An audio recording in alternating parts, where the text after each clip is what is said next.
तर फलटणमधील महिला डॉक्टर आत्महत्या प्रकरणानंतर संपूर्ण राज्यात खळबळ उडाली। डॉक्टरने आपल्या हातावर लिहिलेल्या सुसाइड नोटमध्ये ज्या दोघांची नावे लिहिली होती त्या दोन आरोपींना अटक करण्यात आली आहे। पण आता या प्रकरणाला वेगळं वळण लागलंय। महिला डॉक्टरची आत्महत्या नव्हे तर हत्या असल्याचा आरोप करण्यात येतोय। सुषमा अंधारे आणि धनंजय मुंडेंनी तशी शंका उपस्थित केली आणि इतकंच नाही, पीडितेच्या कुटुंबियांनी सुद्धा गंभीर आरोप केले आहेत। ते आरोप नेमके काय आहेत? अंधारे आणि धनंजय मुंडे यांनी नेमकी काय शंका उपस्थित केली आहे बघूया।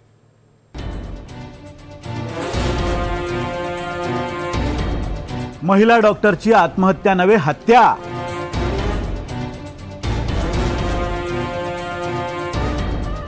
फलटण महिला डॉक्टर आत्महत्या प्रकरणाला वेगळं वळण।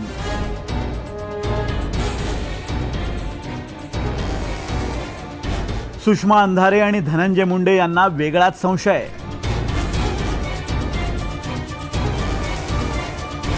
फलटणमधील महिला डॉक्टर आत्महत्या प्रकरणानंतर राज्यात मोठी खळबळ उडाली आहे। फलटणमधील एका हॉटेलच्या रूममध्ये गळफास लावून घेत तिनं जीवन संपवलं। PSI गोपाल बदने याने आपल्यावर 4 वेळा लैंगिक अत्याचार केल्याचा आणि प्रशांत बनकरनं मानसिक तसंच शारीरिक छळ केल्याचा आरोप तिनं आपल्या तळहातावर सुसाइड नोट लिहून केलाय। त्यावरून पोलिसांनी प्रशांत बनकरला बेड्या ठोकल्या, तर गोपाल बदने हा फलटण पोलिसांना शरण आलाय। या प्रकरणाला आता वेगळंच वळण मिळालंय। ही आत्महत्या नाही तर हत्या असल्याचा आरोप शिवसेना ठाकरे गटाच्या उपनेत्या सुषमा अंधारे आणि आमदार धनंजय मुंडे यांनी केलाय। धनंजय मुंडे यांनी पीडितेच्या कुटुंबियांची भेट घेतली। आपली मुलगी आत्महत्या करूच शकत नाही, ही हत्याच आहे असा आरोप कुटुंबियांनी केल्याचं धनंजय मुंडे यांनी म्हटलंय। तसंच कोणत्याही परिस्थितीत आरोपी सुटणार नाही असंही धनंजय मुंडे म्हणाले। सुषमा अंधारे यांनी तर हॉटेलवर घेऊन जात डॉक्टर महिलेची हत्या केल्याचा आरोप केलाय। 4 पानांचं पत्र लिहिणारी मुलगी हातावर सुसाइड नोट का लिहिल असा सवालही अंधारे यांनी उपस्थित केलाय। त्यांची पूर्ण चौकशी झाली पाहिजे आणि आता सुद्धा जे काम करतायत या तपासामध्ये त्यांची सुद्धा चौकशी झाली पाहिजे, त्यांचे CDR काढले पाहिजेत।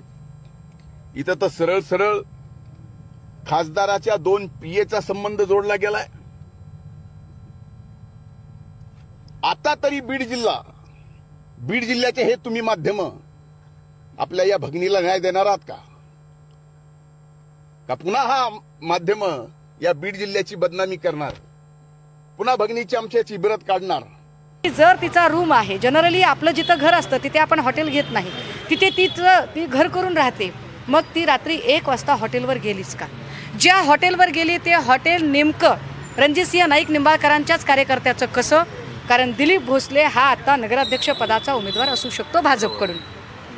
माझं पुढे असं म्हणणं आहे की ती डेड बॉडी हलवण्याची त्यांनी घाई का केली? या सगळ्या FIR मध्ये एवढी सगळी तिची 4 पानी पत्रांची तक्रार असताना 2च नावं पुन्हा पुन्हा का घेतली जात आहेत? मी रणजितसिंह नाईक निंबाळकरांचं नाव घेण्याला काही कारण आहेत। महिला डॉक्टर आत्महत्या प्रकरणात आता राष्ट्रवादी शरद पवार गटाचे मेहबूब शेख यांनीही गंभीर आरोप केलाय। ही आत्महत्या की हत्या याचा तपास करायलाच हवा अशी मागणी शेख यांनी केली आहे। बीडच्या लेकीची आत्महत्या संशयास्पद आहे। हातावरील सुसाइड नोटमध्ये खाडाखोड दिसत असल्याचं माजी आमदार भीमराव धोंडे यांनी म्हटलंय।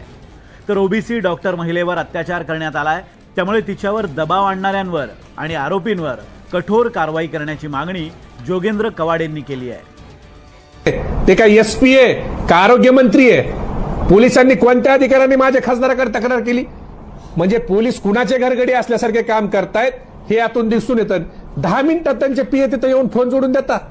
म्हणजे आपल्या फोनवरून आपण दुसऱ्याला बोलायचं नाही, शिवीगाळी करायची, दम द्यायचा, तर स्वतःच्या PAचा फोन त्या ठिकाणी अधिकाऱ्याच्या कानाला लावायचा, म्हणजे ते बाहेर रेकॉर्डिंग कुठे गेली नाही पाहिजे। हा नवीन फलटण पॅटर्न आता त्या ठिकाणी ह्यांनी तयार केला वाटतं। असा अन्याय एका सामान्य कुटुंबातून शिकलेली ही मुलगी एवढ्या चांगल्या शिक्षण तिने घेऊन उच्च शिक्षण पूर्ण केलं, तिला चांगली सरकारी सेवा ती करत असताना खरं म्हणजे जाणीवपूर्वक कुणीतरी हे कृत्य केलेलं आहे असं दिसतं।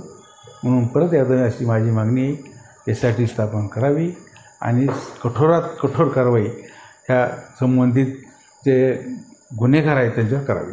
डॉक्टर मुलीचा प्राण दिला, ज्या लोकांनी तिला सतवलं, अत्याचार केला, जुलूम केला आणि आत्महत्या करण्यासाठी ज्या प्रवृत्त ज्यांनी केलं, पोलीस प्रशासन आणि सरकार याची ही नैतिक जबाबदारी आहे. ती नैतिक जबाबदारी स्वीकारून त्यात सखोल तपास करून जे कोणी आता प्रत्यक्षात सापडलेले असतील का त्याच्या मागचे सूत्रधार कोणी असतील. या प्रकरणाची दखल राज्य महिला आयोगानेही घेतली आहे. डॉक्टर महिलेवर दबाव होता का याची चौकशी केली जाईल. पोलिसांनी CDR काढले. आपण आत्महत्या करू असं महिला डॉक्टर आरोपी बनकरला बोलली होती, अशी माहिती आयोगाच्या अध्यक्षा रुपाली चाकणकर यांनी दिली आहे. आणि मी आत्महत्या करेन अशा स्वरूपाचा सुद्धा त्यांनी प्रशांत बनकरला फोटो पाठवून वगैरे रिप्लाय केलेला. त्यावेळेस प्रशांत बनकरचे की यापूर्वी आपण खूप वेळा धमकी देण्याचा प्रयत्न मॅडम केलेला आहे, अशा पद्धतीचं त्या दोघांमधला डायलॉग आहे. खरं तर आता ह्या CDRच्या अनुषंगाने बऱ्याचशा गोष्टी समोर येतच आहेत. यामध्ये फॉरेन्सिक लॅबचा सुद्धा अहवाल येईल पोलिसांना आणि त्याचबरोबर आमच्या वैद्यकीय विभागाला देखील सूचना दिलेली की PM रिपोर्ट काही करून आजच मिळवावा. आज किंवा उद्यापर्यंत PM रिपोर्ट आला तर अनेक गोष्टी आपल्या समोर अजून येतील. पण त्याच्यामध्ये जो पहिला क्वेश्चन आहे तुम्ही उत्तर देतो की जी दुर्दैवी आत्महत्याचा गुन्हा दाखल आहे त्याच्यामध्ये दोन्ही आरोपी अटक आहेत. एकाचा 28 पर्यंत PCR आहे, दुसरा 30 तारखेपर्यंत PCR आहे. पुढचा तपास SDPO फलटण हे करत आहे. तपासात इतर जे डिजिटल इतर एव्हिडन्स याच्या आधारे आरोपींविरुद्ध काय पुरावा मिळतो याचा तपास चालू आहे. त्या सगळ्या गोष्टी करण्यात येत आहेत. प्रायमापेशी काही प्रमाणात आरोपींचे यांचे संबंध होते असं दिसत आहे.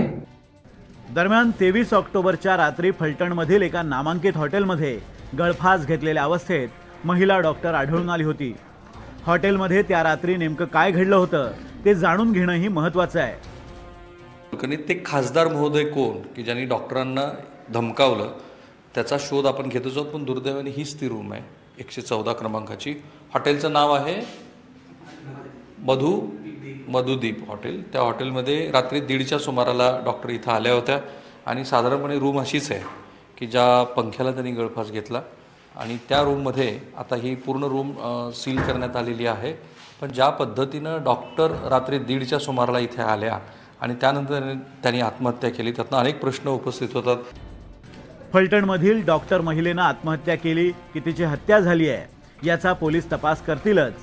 पण एका खेडेगावातून परिस्थितीवर मात करत डॉक्टर बनलेली तरुणी राजकीय आणि अधिकाऱ्यांच्या दबावातून टोकाचं पाऊल उचलत असेल किंवा ज्या पोलिसांवर आपण डोळे झाकून विश्वास ठेवतो त्या पोलीस दलातील काही अधिकारी लैंगिक अत्याचार करत असतील आणि त्यातून एखादी तरुणी आत्महत्या करत असेल तर आरोपींना कठोर शासन व्हायलाच हवं. Bureau report, NDTV Marathi.